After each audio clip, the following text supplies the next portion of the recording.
elegante como siempre. Qué lindo tenerla, interesante escucharla. Siempre, cada día, Carolina Perín. Caro, ¿cómo te va? ¿Cómo va la vida? Muy bien acá, con Estamos frío viendo va. cómo llueve la Sí, costa, los fuertes vientos, todo sí, lo que sí, sí. contabas, ¿no? Una sudestada, vemos el mar que está prácticamente en la avenida. Ha crecido mucho Mucho, sudestada mucho. allí en la costa atlántica argentina. Así es. Ujú. Bueno, acá estamos hoy, iniciando esta semana Sí, con la misma alegría de siempre, sí, trayendo algún que otro enigmático, que lo qué vamos a lindo. revelar enseguidita. Pero bueno, porque nos parece que les gusta también a nuestros oyentes Sí, esto, muy ¿no? interesante, sí. Encontrar cuando dos personalidades fuertes que después se destacan en la vida nacen un mismo día, Claro. ¿no? Lili Suyo ya no está entre nosotros, pero diría que algo debe tener que ver. Ujú. Que dos personalidades tan fuertes y tan destacadas, una en la literatura y la otra diría yo en lo actoral, los dos hombres, ¿no? En lo actoral y en lo humorístico nacieron un 24 de agosto. ¿Tendrá esto algo que ver? No Sí, sé. muchos afirman que no son casualidades, ¿eh? Sí, Cuando se dan sí. estas cuestiones del destino, ¿no? Y Puede llegar a ser, coincidencias. a pesar de que uno mucho más joven Ujú. nació en 1933 y otro en 1899. Los dos en nuestro país, en la Argentina, los dos ya fallecieron, uno en circunstancias trágicas, el otro no, murió en su vejez en el lugar que él eligió para morir, Ujú. que fue Ginebra, una ciudad preciosa que lo acompañó durante parte de su niñez, a donde sus padres lo habían llevado después de la Primera Guerra Mundial, porque su padre había sufrido, en el caso del que falleció más tarde, había sufrido la misma enfermedad de la que él padeció, que era Ujú. la ceguera. Eh, los dos tuvieron una coincidencia, mira lo que es la vida, vivieron en la misma calle, uno en Rosario y otro en Buenos Aires, que es la calle Tucumán. Uno en un barrio muy, pero muy pobre, el barrio llamado Pichincha, que era en ese momento también la zona roja de Rosario. El otro, cuando nos referimos a la calle Tucumán, estamos hablando de Tucumán aquí en Buenos Aires, al 800, casi Ujú. céntrico Sí, el sí. lugar, aunque después se mudó al barrio de Palermo, en la que hoy es conocida como, era la calle Serrano y la que hoy es conocida como Jorge Luis Borges, Sí. a pesar de que termina en la Placita Cortázar. Esas Ujú. cosas que nosotros ponemos los argentinos.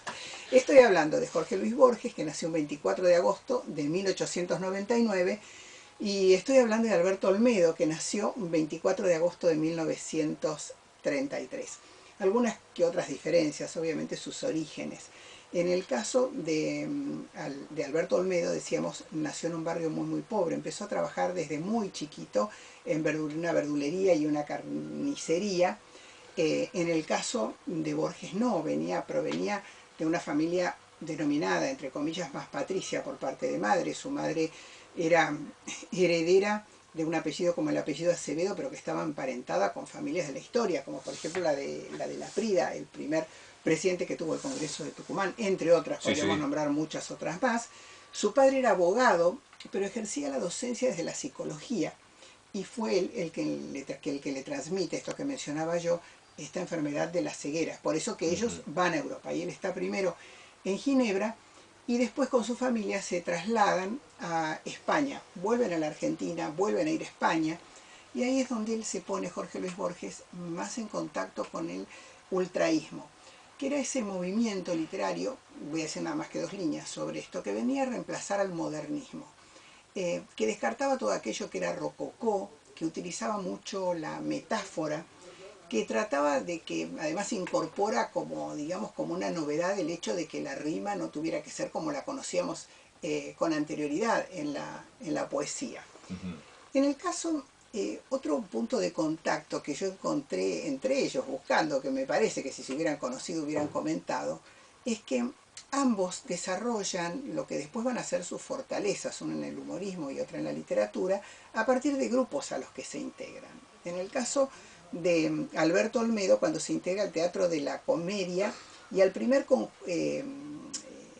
conjunto de gimnasia plástica en el centro asturiano en Rosario, que eso es lo que le permite a él también tener sus primeros trabajos en un circo. Después él se viene a Buenos Aires, se hace muy amigo de Pancho Guerrero, que es quien le da la primera posibilidad en el antiguo Canal 7. Y en el caso de Jorge Luis Borges, tan distante diríamos, ¿no? No sé si intelectualmente, porque digamos, uno no le puede poner valor, me parece a mí, al intelecto. Hay cosas que nos gustan más o menos, pero Jorge Luis Borges indudablemente tan postulado a los premios Nobel. Pero en el caso de Alberto Olmedo, un hombre tan difícil de reemplazar desde el humor, ¿no? Y aún hoy uno cuando va por Corrientes y Uruguay y lo ve sentado con Álvarez, ¿no? Con Javier Sí, claro. Portales, perdón, y ve que la gente tiene esas ganas de sentarse en medio de ellos y de sacarse esa foto, uno dice, bueno, mirá qué trascendencia que ha tenido. En las remeras de muchos jóvenes, quien Está, camina por Buenos Aires, verán, tal vez jóvenes que apenas lo conocieron, y está él con su sonrisa, en la sí, imagen de Piluso, tal vez, en las remeras. uy, ese Piluso, Ujú.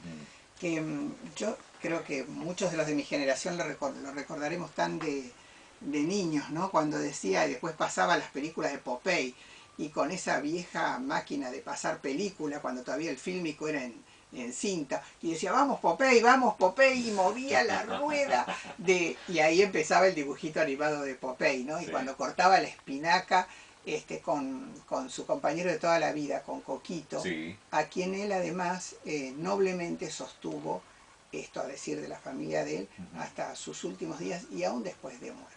Alberto Olmedo, yo tuve el placer de conocerlo, a los dos, a Jorge Luis Borges también. Alberto Olmedo era un señor, un hombre del que yo aprendí a pedir permiso para hacer una nota.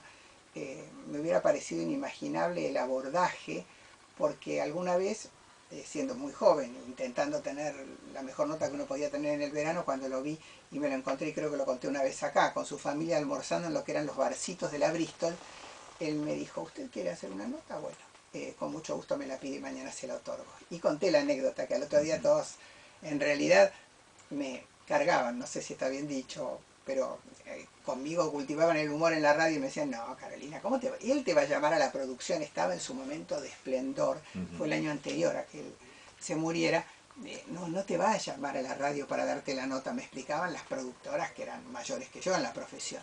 Y en eso sonó el teléfono y era Alberto Olmedo. ¿Viste la burla de aquellos Sí, compañeros? y preguntó Ujú. por una periodista que estaba ahí, que yo ni siquiera me podía calificar como periodista, era periodista de exteriores en ese momento, del programa de Mateico, y dijo, yo también creí que era una cargada, y me dijo, no, soy Alberto Olmedo, yo le dije que le iba a llamar, y ahí combinamos la nota. Qué gran Bueno, un sorpresa, ¿eh? encanto, sí, un encanto de persona. Bueno, así que acordándonos del Capitán Piluso, de Operación Jajá, en el caso de Jorge Luis Borges, me parece que el vínculo, otro tema, ambos fueron sancionados por la dictadura, porque en el caso de Alberto Olmedo tenía un programa, formaba parte de un programa donde él era protagonista, No Toca Botón. Y en el año 76, un colega que entonces lo presentaba, fue profesor mío en el ISER y yo no recuerdo ahora el nombre, pero bueno, le dan el texto, escribían entonces Hugo y Gerardo Sofovich, y abre el programa, digamos, y era además, comenzaba el ciclo ahí, y decía, Olmedo ha muerto. Y, ¿por no te acordás el nombre? No era Bacari, ¿no, Patricia? Bueno, era uno Me de parece esos que no. locutores No, emblemáticos. sí, Y lo sancionó el Confer de una manera terrible, porque además estamos hablando de una época, el 76, donde ya comenzaba a ujú. preguntarse mucho por aquellos que no se encontraban, ni siquiera se Sí, sabía la claro, denominación de claro. desaparecidos. Entonces se lo sancionó y durante 2 años estuvo fuera de la televisión. Y en el caso de Borges, cuando asume el peronismo, a él le dan, la verdad, un trabajo que era, dejaba de ser bibliotecario allí en la calle México para ofrecerle ser inspector de mercados de aves de corral. Así era Sí, lo que le habían ese era el ofrecido. cargo, Una sí, cosa la ocupación. Ujú, espantosa, ¿no? A un hombre que había escrito ya Fervor de Buenos ujú. Aires, que tenía la cultura que tenía y todo lo demás. Así que él retoma su cargo recién después de 2 o 3 años de la Revolución Libertadora y está allí como director de la Biblioteca Nacional por 16 años más. Pero más allá de estas, porque yo tengo amigos que son muy peronistas y que nunca han podido estudiar el valor que tiene la literatura borgiana, ¿no? Y es una lástima, porque más allá de las ideologías, digo, bueno, ¿quién puede discutir lo que es Borges? Y su afición al tango, yo creo que estas circunstancias por las que él pasó del antiperonismo no le permitieron disfrutar de la década que iba desde el 40 hasta la caída de Perón. Entonces siempre que tenía que hablar decía, bueno, a mí me gusta más la milonga, porque el tango me parece que siempre llora mucho a la mujer que se fue. Y hay conceptos bastante duros a propósito de esto. Y lo que él sí vuelve a escribir tango en el año 58, 3 años después del derrocamiento de Perón, con un poema que titula El tango, en donde dice: gira en el hueco la amarilla rueda de caballos y leones, y oigo el eco de esos tangos de Arolas y de Greco que yo he visto bailar en la vereda. Acá hace referencia a una calecita donde su madre lo llevaba, que quedaba en la calle Independencia. Y después tiene un magnífico trabajo que vos me hiciste recordar, Luis, hoy antes del programa, que es el trabajo en donde se reúnen los poemas de Borges con música de Astor Piazzolla y que están en algunos momentos cantados por Jairo y en otros, creo, en un trabajo que no se ha vuelto a encontrar y que seguramente alguien recordará de lo que le hablamos, con Edmundo Rivero. Y una anécdota sobre esto, porque dice que cuando lo estaban grabando, la esposa, entonces la primera esposa de Piazzolla, entonaba esas milongas para que Borges pudiera ir entendiendo más o menos por dónde iba la cosa. Y después las canta Rivero y se las hacen a escuchar por Rivero. Y dice, no, a mí me gustaba más la chica que la cantaba antes, que no era una cantante profesional, se llamaba Bebe Wolf y era la primera mujer de Piazzolla. Así que bueno, algunos recuerdos que podremos musicalizar, si a vos te parece bien, hoy con respecto a Jorge Luis Borges, el recuerdo cariñoso del nacimiento de un hombre, Alberto Olmedo, que aún hoy sus amigos en Rosario lo recuerdan, ¿no? El verdadero Chiquito Reyes, todos aquellos personajes que tuvo, y esa transgresión de mostrar lo que era la televisión atrás de cámara, o detrás de cámara, porque él era el que avanzaba, el que se salía de los libretos, el transgresor, muy amigo de sus amigos, jamás dejaba pagar una comida. Y él decía, si comemos todos juntos y yo digo vamos a comer es porque yo invito.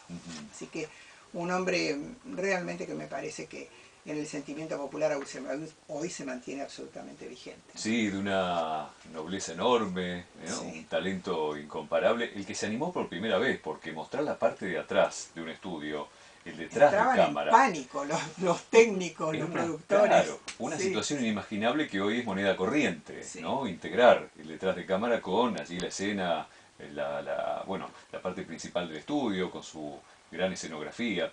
Y Jorge Luis Borges, que siempre ha descendido polémicas, ¿no? Un talento incomparable en la literatura, la polémica con el peronismo, incluso con el tango, ¿no? Cuando él se declaraba tan admirador de aquellos compadritos, esas situaciones orilleras de suburbio, aquel tango primitivo, y bueno, la década entre el 20 y el 30 serían, claro, las milongas. Por allí las milongas, y antes también con situaciones muy bravas y muy duras en los arrabales.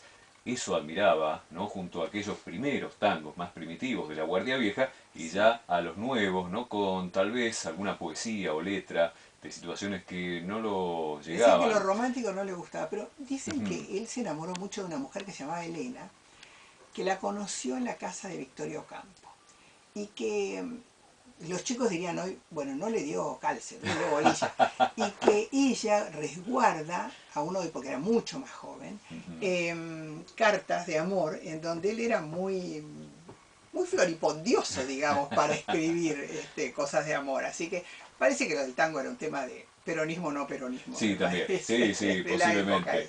Lo cierto es que son dos referentes, todo cambia a partir de ellos, se rompe el molde, ¿no? Han hecho escuela. Cualquiera que empiece a escribir, por ahí surgirá en algún momento, ¿no? Si lo logra la comparación o no con Borges, aquellos que intenten hacer humor en los medios, ¿no? En la televisión, en el cine, y vas por el camino de Olmedo o no. Ellos ponen la medida. Es así. Y fíjate la coincidencia que nos has traído. Olmedo y Borges, a raíz de la fecha. Exactamente, la misma fecha y los dos se criaron en la calle Tucumán. Qué bárbaro, qué interesante. Caro, siempre un placer escucharte. Bueno, para mí también. Nos reencontramos, si Dios quiere, el próximo jueves. Por supuesto, aquí en Por la Vuelta. Tránsito y todo lo demás. Lo permite, llegar a horario, ¿no? Es así. Es un tema. Carolina Perín, su mirada, sus comentarios, sus conceptos, siempre tan interesantes.